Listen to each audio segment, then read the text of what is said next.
Okay, everyone, this is part 2 of how to make your purchases in OverDrive.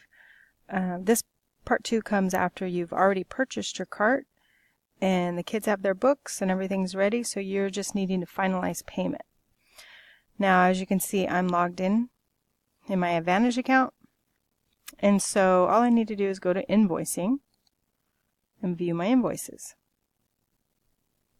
Now on this screen, when you scroll down, if I have multiple invoices, they'd be showing here, or perhaps the invoice I'm looking for is not showing.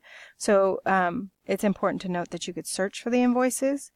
You might have the invoice number, but you could also just put in what information that you do have to search for the particular invoices you're trying to get sent to accounting.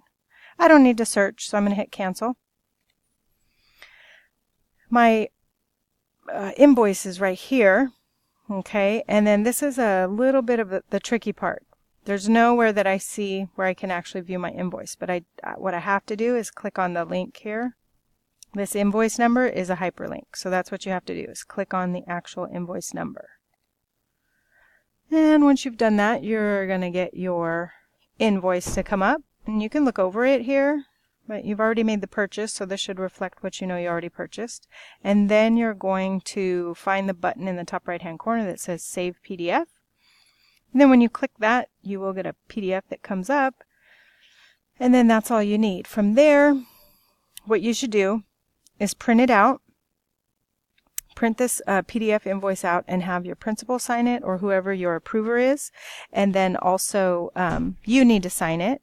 And you could do one of two things after that. You could take an electronic copy of that with the signatures and email it to accounting, or the second option would be to just take that paper copy and send it in interdistrict through the appropriate person in accounting. But that's it. Once the signatures are on there and it gets sent to accounting, later you should be able to go back to the OverDrive invoicing site, and once it is paid, you can see that it no longer shows with an amount due. So I'm going to come back in here in a few days and check and keep an eye on that, make sure that that invoice gets paid. All right, and that's all.